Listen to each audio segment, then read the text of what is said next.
사랑의 주님, 우리는 어찌 이렇게 믿음이 연약하고 잘 넘어지고 하나님 또 순간순간 주님을 얼마나 배반하는지요. 그럼에도 불구하고 우리를 긍휼히 여겨주셔서 여전히 사랑하시고 여전히 너가 제일이야, 잘했어, 괜찮아, 내가 있잖아 하시는 그 하나님의 그 긍휼하신 음성을 들으며 주의 크신 은혜를 경험하는 또 한 날이 되도록 우리를 붙들어 주시옵소서. 예수님의 이름으로 기도합니다. 아멘. 아멘. 자, 우리가 그러니까 신앙생활 이 땅에 살아가면서 신앙생활을 하고 믿음의 삶을 살아간다고는 하지만 부끄러워요. 그렇잖아요. 순간순간 마음속으로 하루에도 몇 번씩이라도 나도 모르게 예수님보다는 다른 것, 하나님보다는 이 세상 것을 더 좋아하고 더 사랑하는 그런 우리의 모습들이 있잖아요. 하루에도 수십 번씩 주님을 배반하는 거죠. 우리가 마음으로 또 몸으로 우리의 액션으로 짓는 하나님 앞의 죄가 순간순간 얼마나 많은지요. 때로는 그것을 스스로 깨닫지 못하는 경우들이 있어요. 그런데 우리가 그것을 어떻게 그러면 받아들여야 되느냐. 난 역시 안 돼. 포기해야 돼. 난 역시 형편없어. 그래야 될까요? 아닙니다. 아닙니다. 여러분 보세요. 사도 베드로가요. 예수님을 부인했습니다. 예수님 부인했어요. 사도 베드로가 예수님을 부인했어요. 모른다고 했어요. 나는 저런 사람하고는 잘 모르는 사람이다. 그렇게 예수님을 부인했어요. 배신했어요. 예수님께서 그 배신한 베드로 이미 배신할 것을 알고 계셨습니다. 배신했어요. 그렇다고 예수님께서 베드로를 향한 사랑의 마음이 없어졌을까요? 그렇지 않습니다. 여전히 아주 여전히 변함이 없어요. 여전히 변함이 없습니다. 자, 거기서 중요한 것 하나가 있어요. 거기서 중요한 것. 우리가 예수 믿고 구원받아서 하나님 감사합니다 하면서 살면서도 하나님 앞에 하루도 수십 번씩 그렇게 죄 지으며 또 하나님 앞에 그렇게 마음으로 배신하는 그런 일들이 있을 때에 우리가 스스로 거기에 대해서 애통해하는 마음이 있느냐는 거예요. 그게 중요한 겁니다. 애통해하느냐 하는 거예요. 애통해하느냐. 이 다윗이요. 하나님 앞에 죄악을 범했습니다. 끔찍한 죄악을 범했어요. 그가 다시 회복할 수 있었던 것은 그가 철저하게 하나님 앞에 회개했기 때문이에요. 철저하게 애통했기 때문입니다. 이게 중요한 거예요. 시몬 베드로가 15절을 보면요. 보세요. 어떻게 배신했는지 보세요. 베드로와 또 다른 제자 한 사람 예수를 따르니 이 제자는 대제사장과 아는 사람이라 예수와 함께 대제사장 집들에 들어가고 베드로는 문 밖에 서 있는지라 대제사장을 아는 그 다른 제자가 나가서 문을 지키는 제자에게 말하여 베드로를 데리고 들어오니 문 밖에 있으니까 데리고 들어온 거예요. 문 지키는 여종이 베드로에게 말합니다. 너도 저기 잡혀있는 이 사람의 제자 중 하나가 아니냐? 그러니까 베드로가 나 아니야 라고 부인합니다. 그때가 추운 거로 종과 아랫 사람들이 불을 피우고 서서 쬐었습니다. 베드로도 함께 서서 쬐었습니다. 19절에 대제사장이 예수에게 그의 제자들과 그의 교인에 대한 이제 신문을 하는 거예요. 신문. 예수님께서 대답합니다. 내가 숨기지 않고 다 드러내놓고 세상에 말했는데 어디서 그랬냐? 모든 유대인들이 모이던 회당, 성전에서 내가 항상 가르쳤고 은밀하게 하지 않았는데 왜 또 물어보느냐? 라고 얘기합니다. 내가 무슨 말을 했는지 들은 자들에게 물어봐. 그들이 내가 하던 말을 알아. 이 말씀을 하니까 옆에 있었던 한 아랫사람 하나가 손으로 예수의 뺨을 칩니다. 철썩 칩니다. 이 뺨을 친다는 게 얼마나 자존심 상하는 일입니까? 예, 더군다나 정말 아랫사람이 정말 세게 치는 거예요.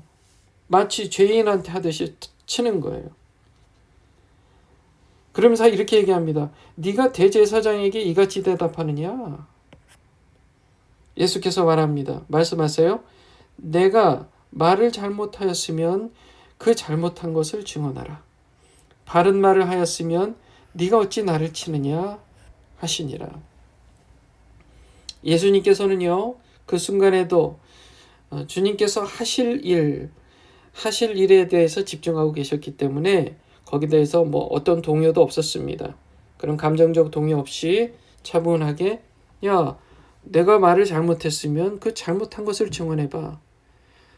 그렇지 못하고 내가 바른 말을 했다면 어째서 너가 나를 치느냐라고 지금 얘기하신 거고요.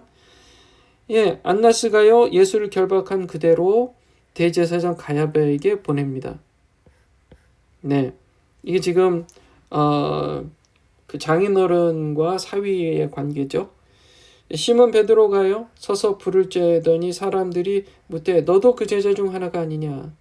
베드로가 부인하여 이르되 나는 아니라 하니 대제사장의 종 하나는 베드로의 이게 귀를 잘린 사람의 친척이라. 이르되 네가 그 사람과 함께 동성에 있는 것을 내가 보지 아니하느냐. 이에 베드로가 또 부인하니 곧 닭이 울더라. 자, 아까 전에 얘기했습니다. 자세하게 얘기하는 복음서에서는 예수님께서 예수님을 부인하는 데 있어서 베드로는 예수님을 저주까지도 하는 그런 모습이 나타나는데 여기는 안 나타나지만요. 그 정도로 베드로는 완전히 예수님을 부인했습니다.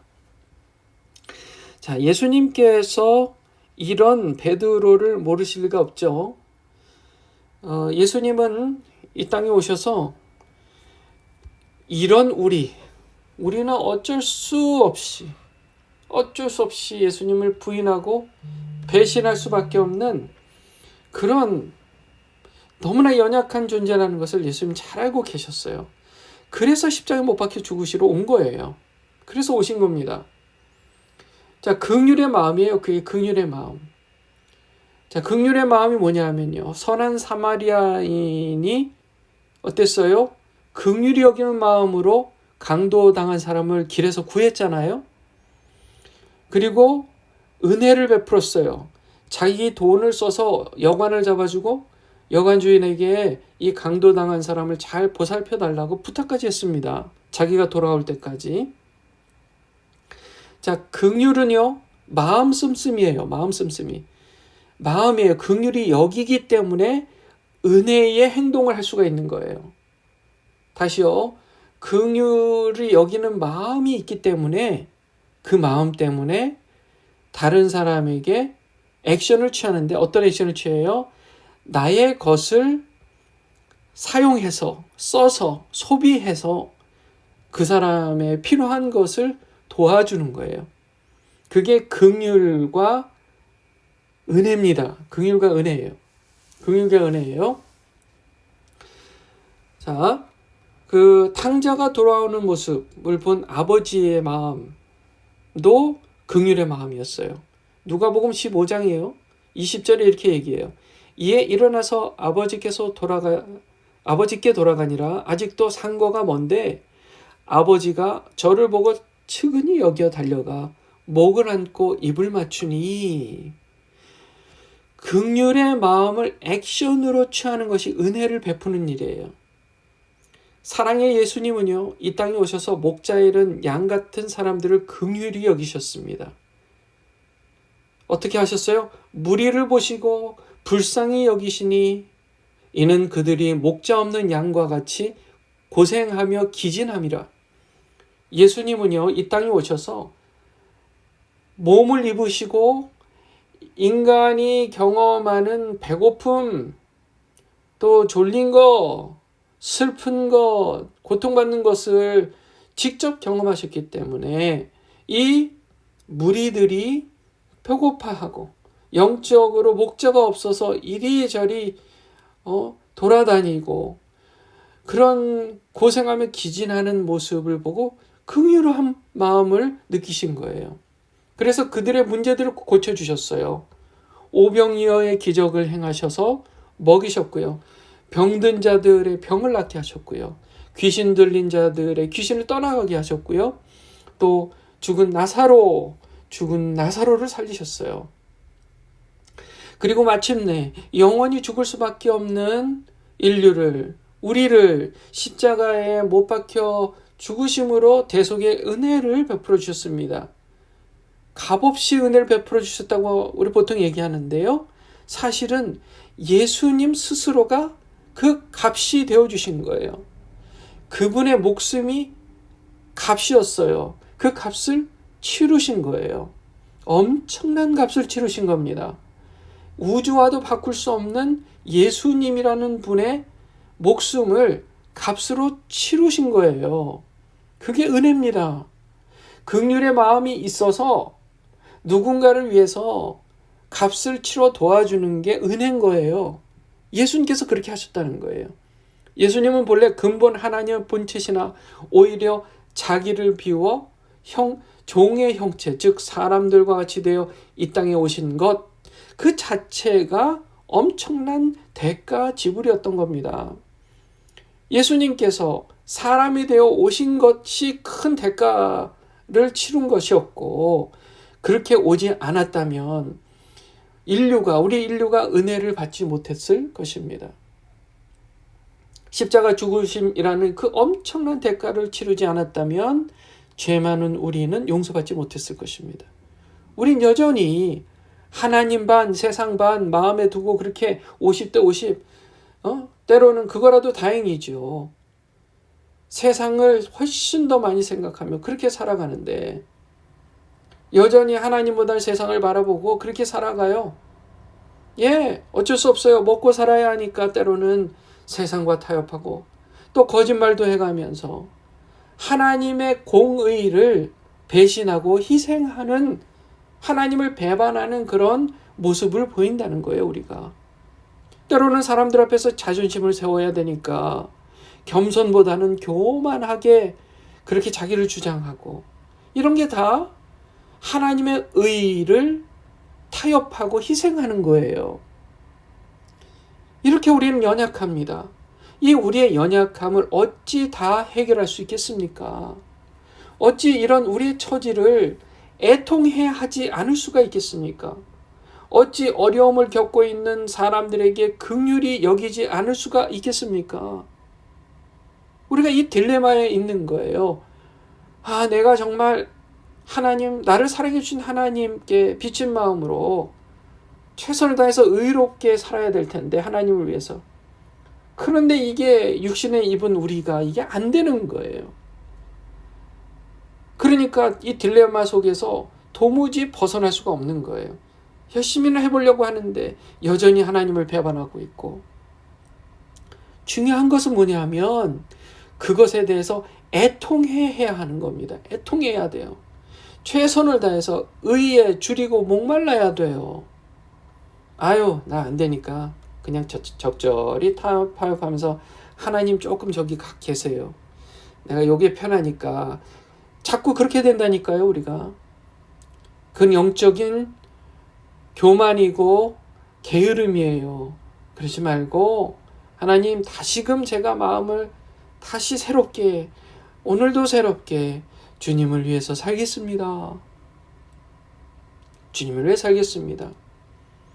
그래서 우리가 그렇게 애통해하며 또 다른 사람을 긍휼히 여길 때 우리 주님께서도 우리를 긍휼히 여겨주실 줄 믿습니다.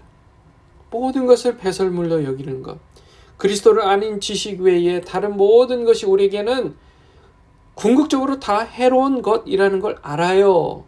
그러나 그것에서 도무지 벗어나지 못하는 것도 알아요. 결국 그런 우리를 긍휼히 여기시는 주님의 긍휼하심을 입고 살 수밖에 없는 겁니다. 주님의 긍휼하심을 입으시기를 주님의 이름으로 축원합니다. 그런 우리이기에 다른 이들을 긍휼히 여길 수밖에 없는 거예요. 힘들어 봤으니까 다른 사람이 왜 힘든 것을 이해할 수 있는 거. 어려워 봤으니까 다른 사람의 어려움을 또 헤아려 볼 수 있는 거고요. 그런 거예요. 근데 교만해서 나는 충분해 하면 다른 사람의 어려움과 힘든 것을 공감할 수가 없잖아요. 자, 우리 모두는 사랑에 비친 자들입니다. 예수님 봐서 사랑합시다. 예수님 때문에 긍휼히 여기시기를 주님의 이름으로 축원합니다. 예수님 때문에 그 십자가 은혜로 말미암아 남들에게 은혜를 베푸시기를 주님의 이름으로 축원합니다. 기도하겠습니다. 거룩하신 하나님 감사합니다.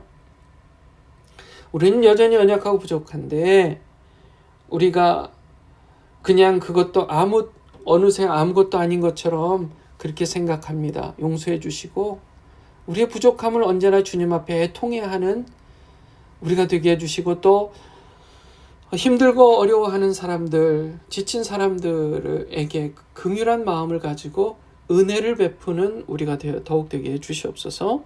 예수님의 이름으로 기도합니다. 아멘. 오늘 말씀을 가지고 깊이 묵상하시고 계속해서 트럼프 대통령을 위해서 미국을 위해서 또 전 세계를 위해서 이스라엘 전쟁이 하루속히 끝나고 또 우크라이나 전쟁 아름답게 그 전쟁이 종식될 수 있도록 기도해 주시고 또 북한 땅이 하루속히 열려서 복음이 들어갈 수 있도록 기도해 주시고 한국에 지금 정치적으로 위기 상황인데 아름답게 잘 해결되고 이제는 더 이상 분열되지 않고 잘 그렇게 민주주의를 이뤄갈 수 있는 그런 나라가 더욱 되게 해달라고 여러분 기도해 주시고 무엇보다 좀 세계 미국과 또 세계 한국의 교회들이 빛과 소금의 역할 주님 기뻐하시는 빛과 소금의 역할을 감당하는 교회들이 되게 해달라고 여러분 기도해 주시고 모든 이들에게 정말 빛의 역할 소금의 역할이 되는 그런 교회들이 되게 해달라고 여러분 기도 부탁드립니다. 그리고 우리 교인들 서로를 위해서 우리 중보하며 기도 부탁드립니다. 기도하겠습니다.